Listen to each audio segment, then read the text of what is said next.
The distress signal was weak and broken.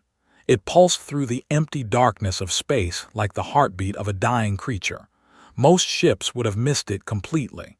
Most species had stopped listening to the old emergency frequencies decades ago. But humans never stopped listening. Commander stood on the bridge of the carrier Perseverance and watched the signal data scroll across her screen. Her coffee had gone cold in her hand. She had forgotten about it the moment the communication officer called out the alert. "Signature," Lieutenant Park said from his station. "Science vessel, probably research class. They're broadcasting on the Universal Emergency Band." Set down her cup. Though of all the species in the galaxy to send a distress call, it had to be the. She remembered the hearings at the Galactic Concord 15 years ago. She had been a young captain then, watching on video feeds as the delegation argued that humanity should be restricted to their home system. They called humans dangerous, unstable. They said that a species born on it could never be trusted among civilized peoples. The motion had failed, but only barely, and they had never forgotten their defeat. They refused all contact with human vessels. They petitioned for human ships to be banned from entire sectors. They spread warnings to other species about the violent apes from Earth. Now those same were dying in the void, and their cry for help had reached human ears. "Location?" asked. "Deep in the reaches, Commander. About 3 days out at maximum speed." The reaches pulled up the sector map and studied it. The region was a graveyard of failed expeditions, unstable wormholes, radiation storms that could fry a ship's systems in minutes, gravity anomalies that appeared without warning and crushed anything caught in their pull. No sane captain took their ship into the reaches unless they had no other choice. "What else do we have on their situation?" she asked. Park worked his console. "The signal is degraded, but I'm getting fragments. Engine failure. Life support critical. They mention a gravity well." He paused, his face growing pale. "Commander, if they're caught near a collapsing gravity anomaly, they don't have 3 days. They might not have 3 hours." The bridge fell silent. Every officer knew what this meant. They were aquatic beings. Their bodies were delicate and beautiful, evolved for the warm oceans of there. They could not survive high radiation. They could not endure strong gravitational forces. If their ship was failing near a gravity well, they were already dying. Commander, the executive officer, stepped closer too. He spoke quietly so the others would not hear. "You know who these people are. You know what they've done to us. They've spent decades trying to cage humanity. They called us monsters." "I know. If we go after them, we risk the entire fleet. The Reaches have killed better ships than ours. And for what? For people who hate us." Turned to look at her old friend. Was a good officer.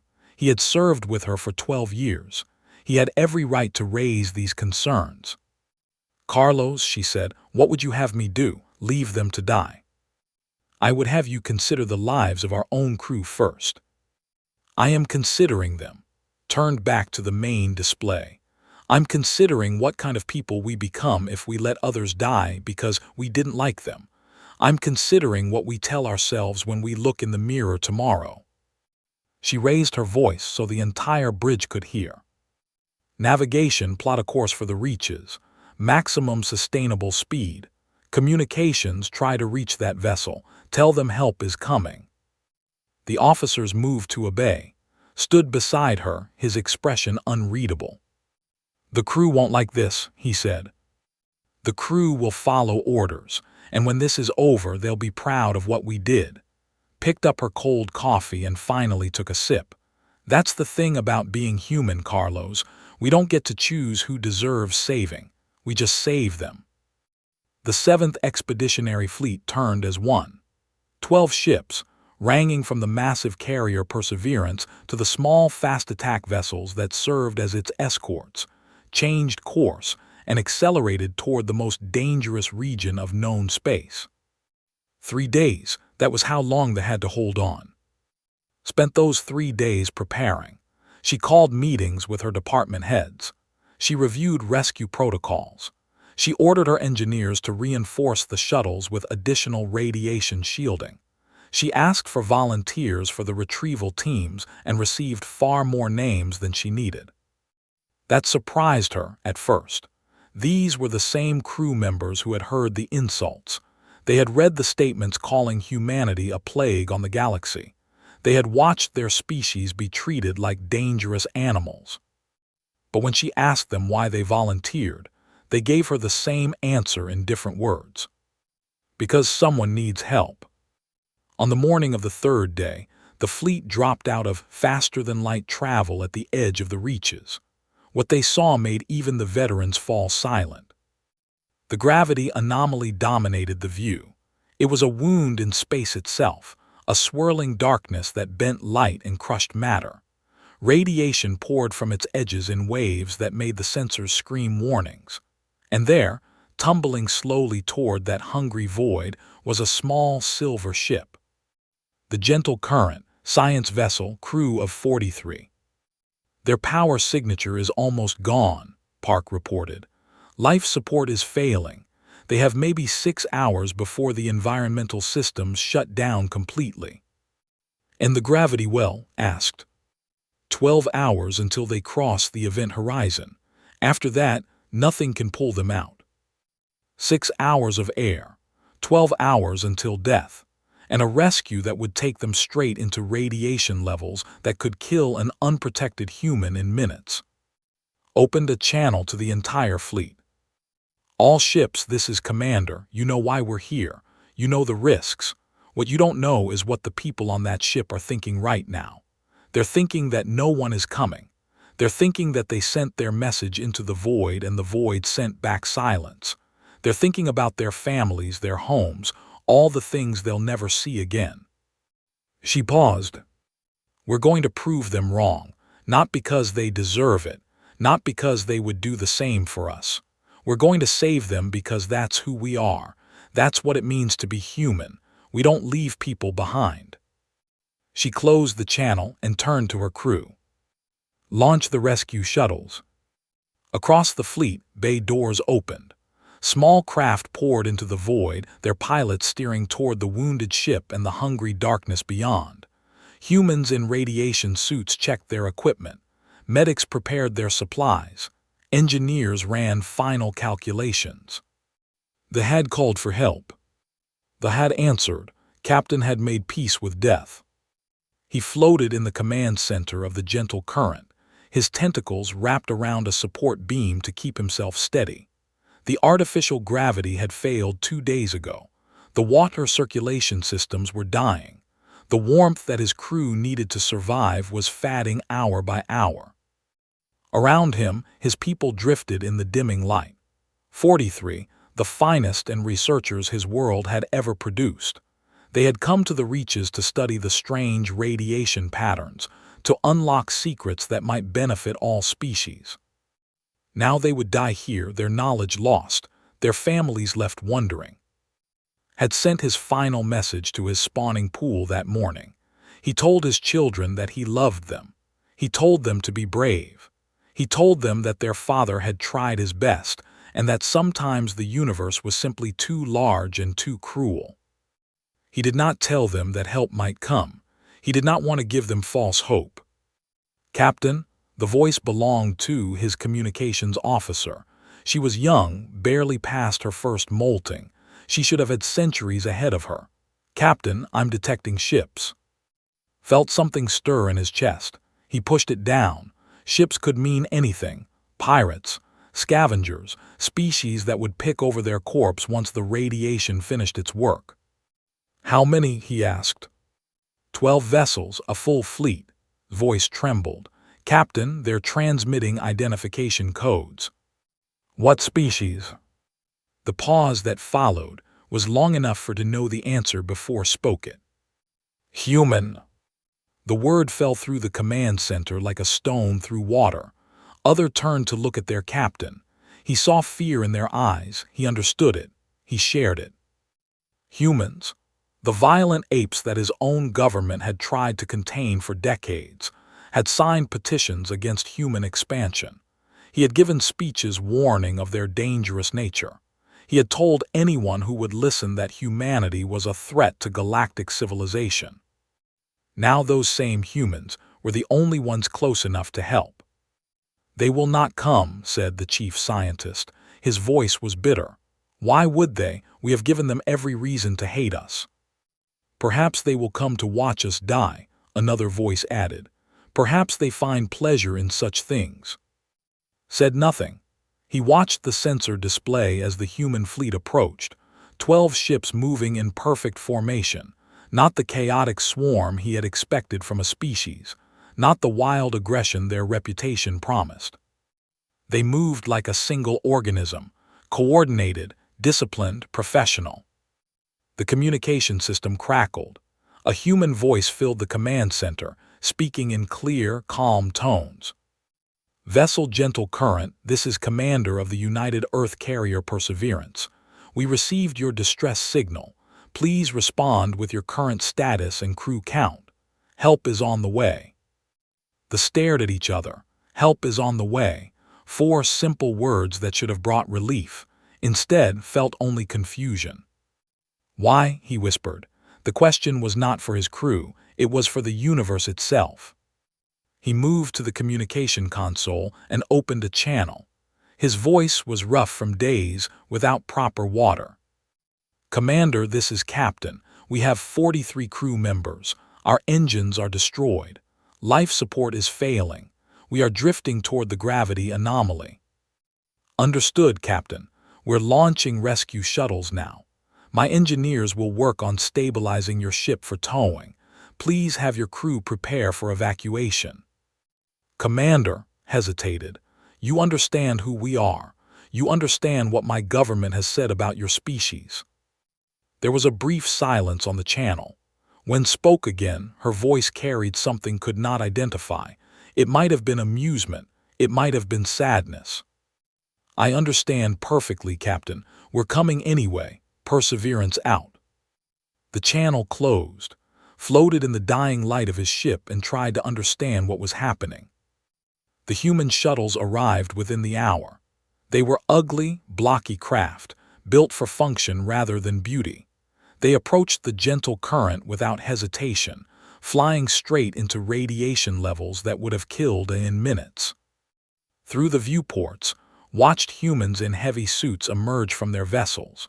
They moved with purpose, their bodies strong and solid, seemingly unaffected by the gravitational distortions that made his own crew weak and dizzy. The first human to board the gentle current was a tall female with dark skin and kind eyes. She introduced herself as Lieutenant Commander Jackson, Chief Engineer of the Perseverance. "Captain," she said, "we're going to get you out of here, but I need you to trust us. Some of what we're about to do might seem strange or frightening. We don't have time to explain everything. Can you trust us?" Looked at this human. She stood in radiation that was slowly poisoning her body. She had traveled 3 days through dangerous space to help people who had tried to destroy her species politically. She was asking for his trust. "Yes," he said. He was surprised to find that he meant it. What followed was unlike anything had ever witnessed. Human engineers swarmed through his ship, working in conditions that should have killed them. They replaced failing systems with equipment from their own vessels. They sealed hull breaches with their bare hands. They worked for hours without rest, without complaint, without asking for anything in return. One young human engineer, a small female named, spent 6 hours in the engine room repairing the power coupling. When the ship's doctor warned her about her radiation exposure, she simply shrugged. "People are counting on us," she said. "I'll deal with the consequences later." Did not understand. His entire life he had been taught that survival was the highest priority. Every species protected itself first. That was the law of nature.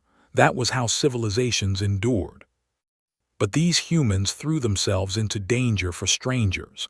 They sacrificed their health for people who had wronged them. They acted as if the lives of were worth as much as their own lives. It made no sense, and yet here they were. As the hours passed, found himself watching the humans with growing wonder. They joked with each other while they worked.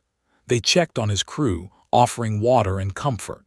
They treated them not as enemies or even as strangers, but as people worth saving. A young named approached late in the rescue. She was barely more than a child, brought on the expedition as a junior researcher. "Captain," she said, "why are they doing this? We treated them so badly. Why would they risk their lives for us?" Had no answer. He had spent decades believing he understood humans. He had written papers about their aggressive nature. He had warned others about their violent potential. He was beginning to realize that he had been wrong about everything. "I don't know," he told, "but I intend to find out." Outside the viewports, the gravity anomaly churned and pulled. The clock was still ticking. The danger was still real. But for the first time since the distress signal had been sent, felt something he had forgotten existed. Hope. The first tow attempt failed. Commander watched from the bridge of the Perseverance as Shuttle 7 connected its tow cable to the gentle current. The cable went tight. The shuttle's engines roared. For 3 beautiful seconds, the vessel began to move away from the gravity anomaly. Then the radiation surge hit. Shuttle 7's systems overloaded in a cascade of failures. Warning lights exploded across the console. The pilot, Lieutenant Wei, fought with the controls as his craft began to spin. "I've lost main power," reported, his voice strained but steady. "Backup systems are failing. I cannot maintain altitude." "Eject now," ordered. "Get clear of the anomaly." "Negative, Commander. If I eject here, the debris will hit the ship. I'm going to try to bring it down on their hull." Gripped the arms of her command chair. On the main display, she watched as guided his dying shuttle toward the gentle current. It was an impossible maneuver. The gravitational forces should have torn him apart. The radiation should have killed his systems completely. But was human, and humans had a long history of doing impossible things. The shuttle crashed onto the hull of the vessel with a sound that echoed through both ships. Metal screamed. Sparks flew. But the shuttle held together, and the debris scattered harmlessly into space instead of puncturing the gentle current. Report said, "Alive, Commander. Shuttle is destroyed, but I'm alive. I have a broken leg and some burns. Nothing that can't wait." Medical teams were already launching from the Perseverance. Allowed herself one moment of relief before turning her attention back to the problem at hand. One shuttle down, one pilot injured, and the gentle current was still drifting toward death. "Commander," said from his station, "the gravity well is accelerating its collapse. We have less time than we thought. Maybe 8 hours now." 8 hours, and they had barely moved the ship at all. Studied the sensor data. The problem was clear. The radiation surges were too unpredictable. Every time they started the tow, another surge fried their systems. They needed a way to shield the shuttles, or they needed a different approach entirely. "Get me Lieutenant Commander Jackson," she ordered. Jackson's face appeared on the screen moments later. She was still aboard the gentle current, covered in grime and sweat, her radiation suit marked with warning indicators. "Commander, we have a problem," Jackson said before could speak. "The coupling arrays on this ship are incompatible with our tow cables. I've been trying to jury-rig a solution, but the radiation keeps frying our adapters." "Can you fix it?" "I need about 6 hours of uninterrupted work, and I need the radiation to stay below critical levels for that entire time." 6 hours? They did not have 6 hours. Looked at the tactical display. The Perseverance was the largest ship in the fleet. It had the strongest engines. It had the most powerful shields. She said slowly, "What would happen if we positioned the Perseverance between the anomaly and the gentle current?" His eyes widened. "You want to use the carrier as a radiation shield." "Can it work?" "It might. Our shields could absorb some of the radiation, protect the work crews, but the exposure to our own ship would be enormous. We'd be cooking ourselves from the inside. But the would be shielded. Jackson would have her 6 hours. Lowered his voice. If we do this, people will die, our people, humans, for a species that has done nothing but try to hurt us. Met his eyes. I know, that's why I'm asking for volunteers only. She opened a channel to the entire fleet. All hands, this is Commander. The rescue operation has encountered complications. We need the Perseverance to move into a position that will expose us to dangerous radiation levels. I am asking for volunteers to remain on board during this maneuver. Anyone who wishes to evacuate to the escort ships may do so without judgment. You have 15 minutes to decide. She closed the channel and waited. 15 minutes later brought her the numbers. We have full crew complement remaining, Commander. No one requested evacuation. Nodded, she was not surprised, she was proud. Take us in, she ordered. The Perseverance moved forward into the radiation storm. On the bridge, alarms began to wail. The temperature rose. The lights flickered. But the great ship held its position, absorbing the deadly energy, shielding the wounded vessel behind it. On the gentle current, Jackson and her engineers worked like people possessed. They replaced coupling arrays. They reinforced hull sections. They did 6 hours of work in 5, knowing that every minute cost the Perseverance crew more of their future. They watched in silence. They had no words for what they were seeing. These humans were poisoning themselves to save strangers. They were trading their own health for lives. It was madness. It was impossible. And yet it was happening. At the 4-hour mark, 2 human shuttles were caught in a gravitational shear. They crumpled like paper, their pilots lost instantly. 8 more names added to the list of the dead. 8 more families who would receive the terrible news. The rescue continued. At the 5-hour mark, Jackson reported that the coupling arrays were ready. The tow could proceed, but the Perseverance had taken too much damage. Its shields were failing. Its reactor was overheating. We need another ship to take over the shielding, said. The Perseverance has to pull back. Before could respond, 3 escort ships moved forward. Their captains had been listening. They had seen what needed to be done. Without waiting for orders, they positioned themselves in a line, combining their shields to create a corridor of protection. Perseverance, this is Captain Williams of the Defiant. We've got you covered. Go save those people. Felt tears sting her eyes. She blinked them away. All ships begin final tow operation. Get that vessel out of there. 6 ships attached their tow cables to the gentle current. Their engines fired in perfect synchronization. The vessel groaned and shuddered, but it began to move, slowly at first, then faster. The gravity well pulled at them, hungry and angry, but the human ships pulled harder. It took 3 hours. 3 hours of fighting against the fundamental forces of the universe. 3 hours of humans pushing their ships and their bodies beyond every reasonable limit. But when it was over, the gentle current was free. The ship drifted in safe space, battered and broken but alive. 43 crew members who should have died were breathing. The gravity anomaly had claimed its price in human blood, but it had not claimed its prey.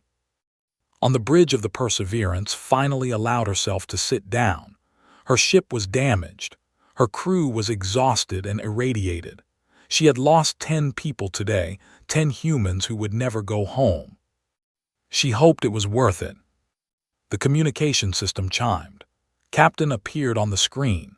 His alien face was impossible to read, but his voice carried something had never heard from before. Commander, he said, I do not understand what you have done. I do not understand why you have done it, but I know that I owe you a debt that my species can never repay. Thank you. Looked at the captain, she thought about the petitions, the speeches, the decades of hatred.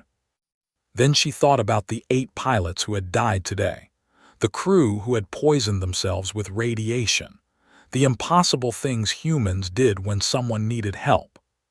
You're welcome, Captain, she said. That's what neighbors are for. The medical ship Mercy's hand was quiet in the early hours of the morning. Captain moved through the corridor slowly. His body was weak from the ordeal, his gills still recovering from the stress of failing life support. The human doctors had given him permission to walk, but they had warned him not to push himself. He was not looking for exercise. He was looking for answers. The medical bay stretched across 3 decks of the ship, floated in specially designed water tanks, their wounds healing under the care of human medical staff. In adjacent beds, human patients lay still, their bodies wrapped in bandages and connected to machines that measured their declining health. Radiation poisoning had learned the term from the human doctors. The humans who had rescued his crew were now dying from the exposure they had suffered. Their cells were breaking down. Their organs were failing. The price of saving 43 was being paid in human flesh.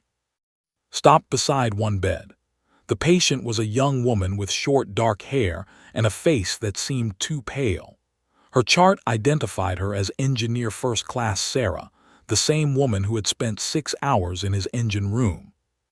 A human doctor noticed him standing there. "She's stable," the doctor said. "We caught the worst of it early. She'll live, but she may never be able to have children. The radiation damaged her reproductive system." Stared at the sleeping woman. She had known the risks. Everyone had known the risks. And she had gone into that engine room anyway, for people she had never met, for a species that had tried to destroy her own. "Why?" asked. The question seemed to be the only word he could speak lately.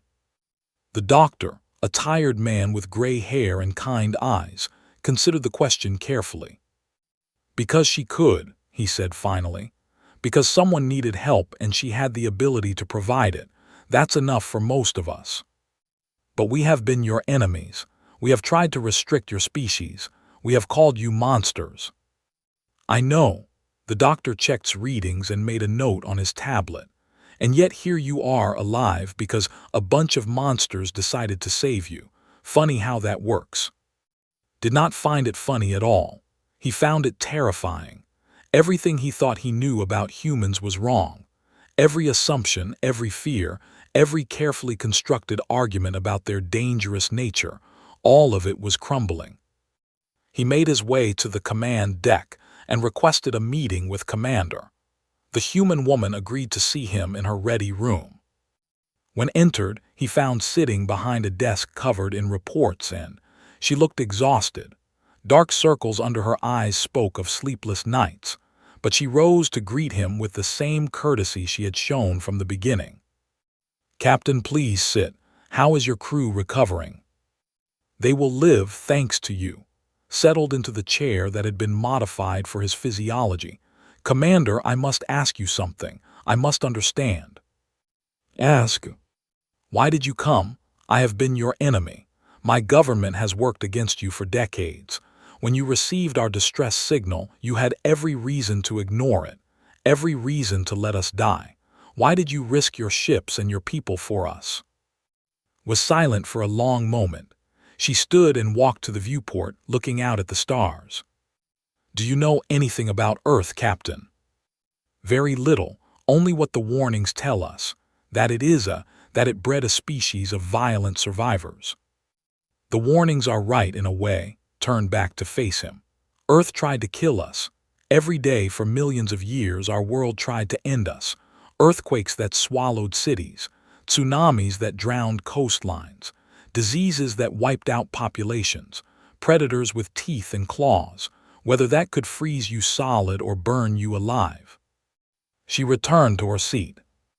"And do you know how we survived, Captain? How we crawled out of that hell and reached the stars?" Shook his head. "We helped each other. When the earthquake came, we dug our neighbors out of the rubble. When the flood came, we pulled strangers onto our boats. When the disease came, we nursed the sick even when it meant we might die ourselves. That's how humanity survived. Not by being the strongest or the fastest but by refusing to let each other fall." She leaned forward. "You called us like it was a curse, like it meant we were dangerous. And maybe we are. But the thing that makes us dangerous is the same thing that made us come for you. We don't give up on people. We can't. It's written into our souls. Felt something shift inside him. The understanding he had been seeking was finally taking shape. When I heard your distress signal, continued, I didn't think about politics. I didn't think about what your government had done to us. I thought about 43 people dying in the dark, alone and afraid, crying out for help. And I knew that if I didn't answer that call, I would never be able to live with myself. Even though we would not have done the same for you. Even then, smiled, and there was sadness in it, maybe especially then, because someone has to be the one who helps first. Someone has to break the cycle, and if it's not us, then who? Sat with this for a long time. His entire worldview was changing, and it hurt like the breaking of old bones. But sometimes old bones needed to break so they could heal properly. Commander, he said at last, I have made a decision. When we return to space, I will give testimony to my government. I will tell them what I have seen here. I will tell them that everything we believed about humans was wrong. That's a dangerous thing to do, Captain. Your government won't want to hear it. No, but they need to hear it. The galaxy needs to hear it. Rose from his chair. For decades, my people have taught fear of humans. We have spread warnings and encouraged restrictions. We have painted you as monsters because we did not understand you. He moved to the viewport and looked out at the stars. I understand now. You are not monsters. You are something far more dangerous to our assumptions. You are good people, and that changes everything. Joined him at the viewport. For a moment, Human and stood side by side in silence, looking at the same stars. What happens now? Asked. Now we go home. We bury our dead, we heal our wounded, and we hope that your testimony makes a difference. And if it doesn't? Shrugged, then we keep doing what we've always done. We keep helping, we keep saving, we keep being human. Eventually, the galaxy will figure out that we're worth trusting. You have already proven that to me. Good, offered her hand in the human gesture of friendship. Then we've made a start. Took her hand. His tentacles were soft and cold against her warm human skin. It was the first time he had ever touched a human.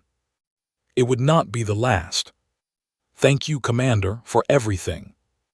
Thank you for listening, Captain. That's all we've ever really wanted. Outside the viewport, the stars burned on. Somewhere out there, other ships were traveling. Other distress calls were being sent. Other species were making decisions about what kind of people they wanted to be. They had been given a gift, the gift of being wrong and learning from it. Now it was time to share that gift with the galaxy. 6 months had passed since the rescue in the Reaches. The Galactic Concord Assembly Hall on Helix Prime was filled to capacity. Delegates from 200 species sat in their designated sections, their translators humming as they listened to the debate that had consumed galactic politics for weeks. The question was simple: should the restrictions on human expansion be lifted? For decades, humanity had been forced to operate under special rules. Their ships were monitored, their colonies were inspected, their movements were tracked and reported, all because the galaxy feared what they might do if given freedom. Now that fear was being challenged. Ambassador of the Dominion stood at the central podium. His massive form, covered in armored scales, cast an imposing shadow across the chamber. The humans have tricked you, he declared. This rescue operation was nothing but a calculated political move. They knew that saving would generate sympathy. They planned this from the beginning. Murmurs rippled through the assembly. They had been humanity's most consistent opponents, their own violent past making them suspicious of any species that might rival their power. The evidence speaks for itself, continued. Humans are aggressive by nature. They're made them that way. No amount of theatrical heroism can change their fundamental biology. The human ambassador sat quietly in her section. Dr. Lisa was a small woman with silver hair and patient eyes. She had served humanity in galactic politics for 30 years. She had heard these arguments many times before. But today, something was different. The doors of the assembly hall opened. A delegation entered, led by Captain, but they were not alone. Behind them came representatives from other species, dozens of them, species that had been rescued by human ships, species that had received human aid during disasters, species that had been given help when no one else would provide it. The assembly fell silent as this strange procession made its way to the speaker's platform. Ambassador said, "You claim that the human rescue was a political calculation. I was there. I watched humans die to save my crew. I watched them poison themselves with radiation for strangers who had treated them as enemies. I did not see calculation. I saw something else entirely." He turned to address the full assembly. "For decades I believed as you believe. I thought humans were dangerous. I thought they were a threat to civilized species. I was wrong." He gestured to the delegates standing behind him. "These representatives have come from worlds across the galaxy. Each of them has a story to tell. Each of them was helped by humans when no one else would come." One by one, the delegates stepped forward. A merchant captain told of how human ships had defended his convoy from pirates, asking nothing in return. A colony administrator described how human relief workers had arrived after an earthquake, digging survivors from the rubble for weeks. A diplomat shared records of human medical teams treating a plague on her world, even as the disease claimed human lives. Story after story, world after world, species after species. The pattern was undeniable. Wherever there was suffering, humans appeared. Wherever there was need, humans answered, not for profit, not for power, simply because someone had asked for help. Ambassador listened with growing unease. The narrative he had built over decades was falling apart. The monster he had warned everyone about was being revealed as something else entirely. When the testimonies were complete, Doctor rose from her seat and walked to the podium. The assembly watched in silence as she took her place. Ambassador asked why we helped he said it must have been a political calculation. His voice was calm and clear. "I could explain our reasoning. I could cite our values. I could give you speeches about human nature and the bonds between species." She shook her head. "But I won't, because the truth is simpler than that. We help because it's right. We help because someone is hurting and we can make it stop. We don't need a complicated reason. We just need to know that someone needs us." She looked around the chamber. "You can believe that or not. You can keep your restrictions. You can continue to watch us and fear us and treat us like dangerous animals. It won't change what we do. We'll keep answering distress calls. We'll keep pulling people out of rubble. We'll keep being human." She stepped back from the podium. "That's all I have to say." The chamber erupted into debate. Species argued with species. Old alliances shifted. New perspectives emerged. The vote that followed was close, closer than anyone expected. But when the final count was announced, the restrictions on humanity had been lifted by a narrow margin. Not a landslide, not a complete victory, but a beginning. As the assembly dispersed, Ambassador approached Doctor. The massive towered over the small human, but his aggressive posture had faded. "I do not understand your species," he admitted. "Your behavior defies every model of rational self-interest. You sacrifice for strangers. You risk death for enemies. It makes no sense." Looked up at him. Maybe rationality isn't the only way to understand the universe. Maybe some things can only be felt. "And if I cannot feel them?" "Then watch. Eventually you might see what we see, a galaxy full of people who need help and the chance to make a difference." She smiled. "It's a pretty good feeling, Ambassador. You should try it sometime." She walked away, leaving to his thoughts. Far across the galaxy, in a quiet sector of space, a small freighter suffered engine failure. Its crew of 12 sent out a distress signal, not knowing if anyone would hear.